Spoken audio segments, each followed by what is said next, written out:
Our first break, Commander Charles Kerchner and Mario Apuzzo.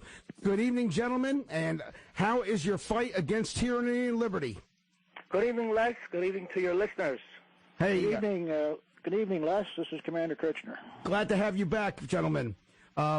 Just quickly before we go to our first break, which will be in a couple more minutes, how's the court case coming? Where are you at, and what do you have to report?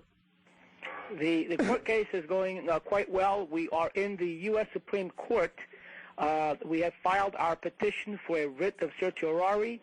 The petition has been distributed to the justices, and the justices will have a conference on the petition on November 23rd of this year, 2010, which means that they're going to actually read the petition.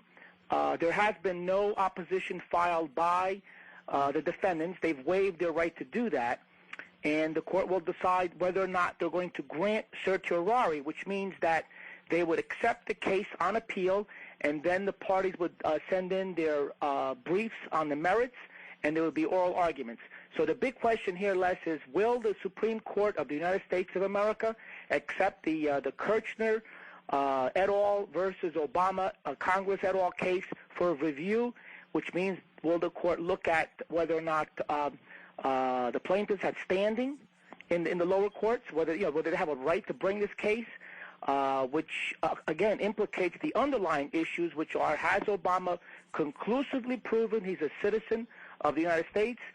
And is Obama a natural-born citizen under Article 2, Section 1, Clause 5? And that's a long process to describe what a natural-born citizen is. But I'm sure we'll get into that during your show.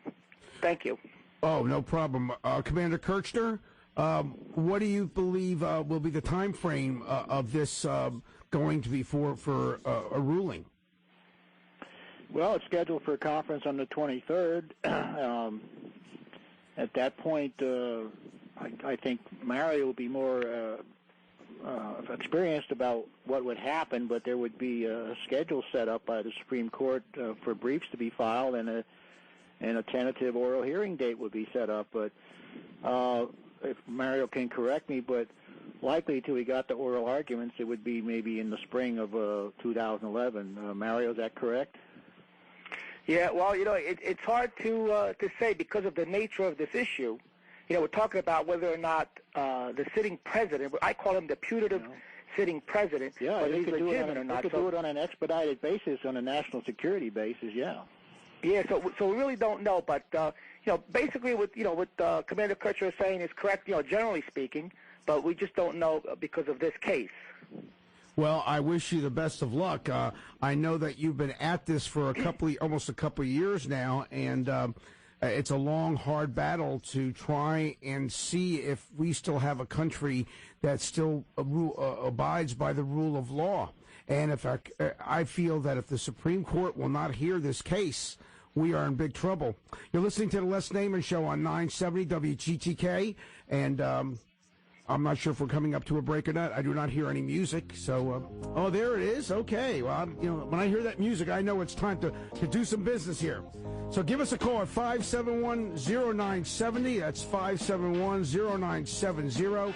And we'll be back with Commander Kerchner and Mario Apuzzo after a few words from our sponsors. 970 WGTK.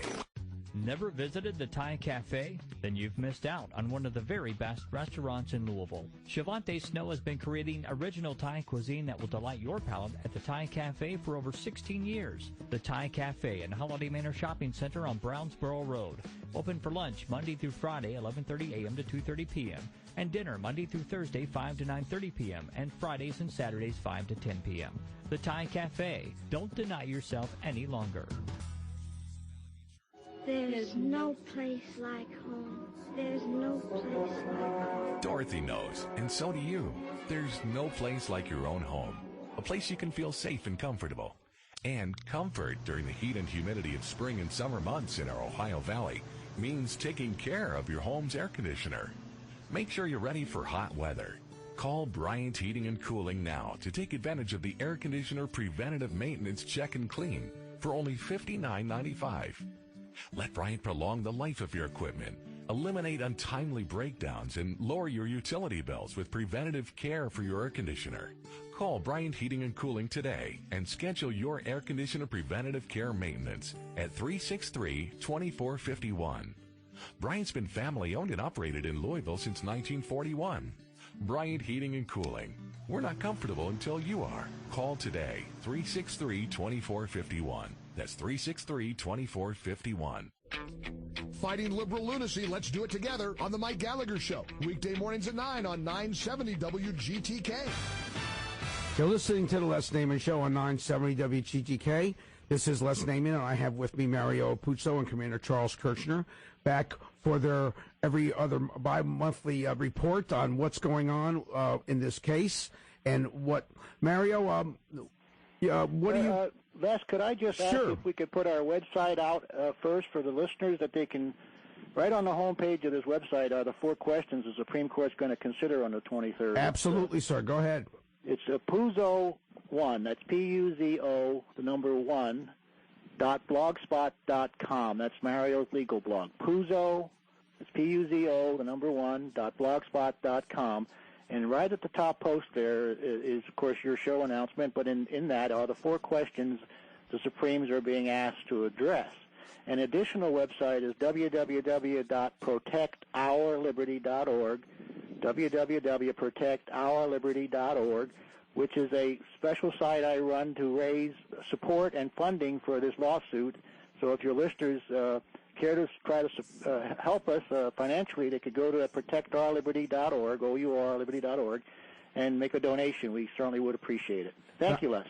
Yeah, no problem. I think I advise all my listening audience, all the people out there, to please help these folks out.